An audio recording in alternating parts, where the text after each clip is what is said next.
Hello everyone, আমি আজকে আপনাদেরকে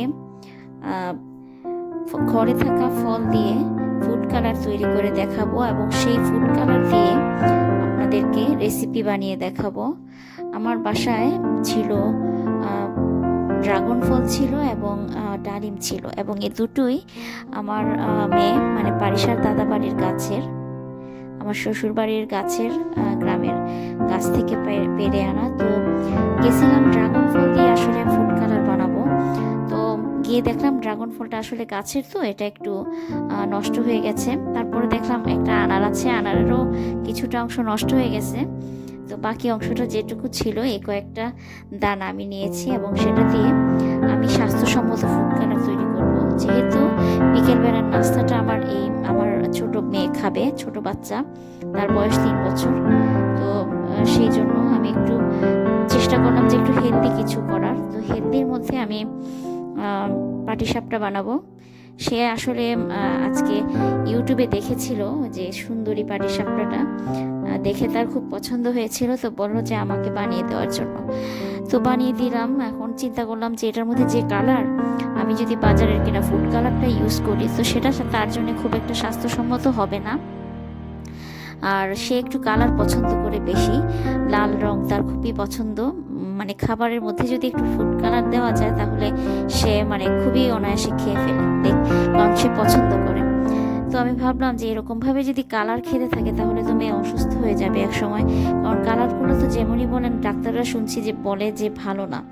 তো সেই জন্য আমি করেছি কি, আমি ড্রাগন ফল তো পাইনি, ড্রাগন ফল পচে গেছে, তাই এখানে চিন্তা করলাম যে ডালিম দিয়েও তো করা যায়।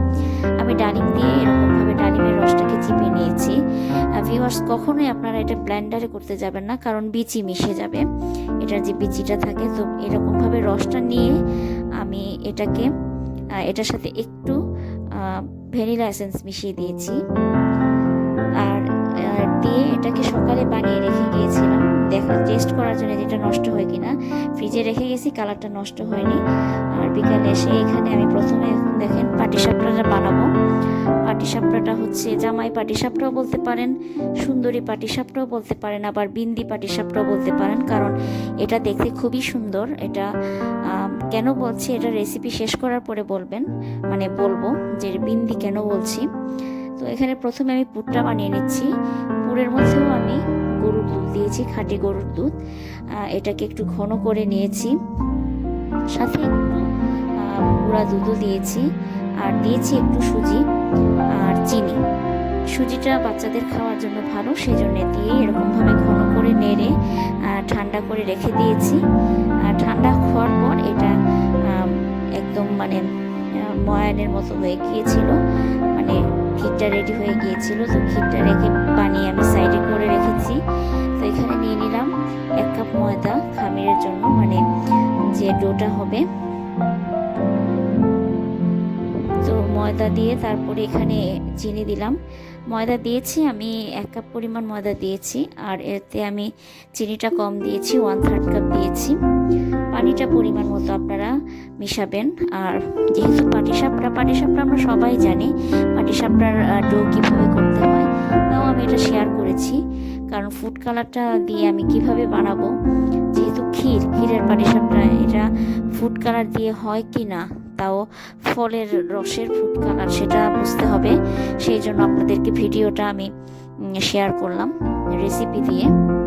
চাইলে আমি ওইটার ভিডিও আলাদাই দিতে পারতাম, কিন্তু এতে করে বোঝা যেত না যে আসলে ডালিমের কিংবা ড্রাগনের ফুড কালারটা ক্ষীর পাটিসাপটায় ব্যবহার করা যাবে কি না, কারণ ভিতরে পুরটা তো ক্ষীরের। তো এরকমভাবে দেখেন আমি ডোটা তৈরি করে ফেলেছি। ডোটা কিন্তু একটু পাতলা হবে, গাঢ় হবে না। একটা বাটিতে আমি একটু ডো এখানে ঢেলে নিলাম। তো এটা ঢেলে নেওয়ার পরে এই যে কালারটা সকালে তৈরি করেছিলাম সেই কালারটা দিয়ে দিয়েছি। দেখুন কি সুন্দর কালার, দেখুন কালারটা তৈরি হয়ে গেছে। আমি এটা মিশিয়ে নিয়েছি। এখন আমি এই যে এরকম মেজারমেন্টের চামচটা দিয়ে আমি এটাকে তৈরি করব। এরকমভাবে আমি আগে তেল ব্রাশ করে নিয়েছি, আমার ব্রাশ আছে কিন্তু তারপরে আমি টিস্যু দিয়ে করেছি। তো এরকমভাবে এই যে মেজারমেন্টের চামচ দিয়ে আমি দিয়েছি, কারণ এতে করে গোল হবে। মানে টিপগুলো, এই যে টিপগুলো দিচ্ছি, ফোঁটাগুলো দিচ্ছি, সেই জন্য এটাকে আমি বিন্দি, বিন্দি হচ্ছে হিন্দিতে টিপকে বিন্দি বলে।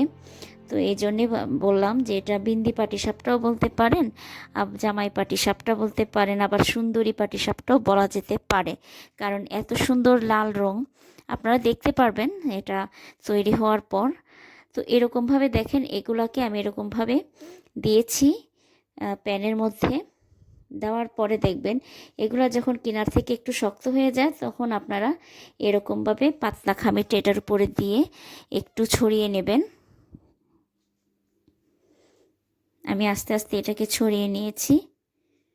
দেখুন ভিউয়ার্স, সুন্দর এটা সেট হয়েছে। এবার এটার জন্য একটু অপেক্ষা করবেন যাতে এই ভিতরটা কাঁচা না থাকে। অর্থাৎ এই যে দেখেন আমার দুইটা কালার দেখা যাচ্ছে, কিন্তু একটা ছাই কালার হয়ে গেছে আর একটা সাদা রয়ে গেছে। যে সাদা যে অংশটা রয়েছে সেটা কিন্তু কাঁচা। দেখুন পুরাটাই আমার এখন ছাই কালারের মতো হয়ে গেছে। এটা আমি হাত দিয়ে দেখেছি, এটা হয়ে গেছে, কাঁচা নাই। এখন এটার ভিতরে আমি এই যে ক্ষীর তৈরি করে রেখেছিলাম সুজি দুধ দিয়ে। সুজিটা আসলে দেওয়া দরকার নাই, আমি দিয়েছি আমার বাচ্চা খাবে যেহেতু, সেই জন্যে। এখন এটাকে আমি পাটিসাপটার মতো বেলে নিচ্ছি। দেখেন, ওয়াও, খুব সুন্দর হয়েছে কালারটা। আমি ভাবি নাই যে আসলে ফলের রসের কালার কীরকম হবে, কারণ ফুড কালার তো আসলে যদি বলেন ফুড কালার দিয়ে কিছু করলে পরে এটা যে এরকম সুন্দর আসে, এরকম সুন্দর আসার মানে আমি খুবই চিন্তায় ছিলাম। তো আমি সাকসেস হয়েছি। দেখেন আমার পাটিসাপটাটা অনেক সুন্দর হয়েছে। কেন বিন্দি বলেছিলাম বা টিপ পাটিসাপটা বলেছিলাম আপনারা দেখতে পাচ্ছেন, এই যে এরকম টিপের মতো দেওয়া সুন্দর দেখুন। আর আমি ডেকোরেশনের জন্য কিছু বেদানার যে ডালিমের দানা দিয়ে দিয়েছি। আমার মেয়ে তো খুবই পছন্দ করেছে, আপনারাও পছন্দ করলে অবশ্যই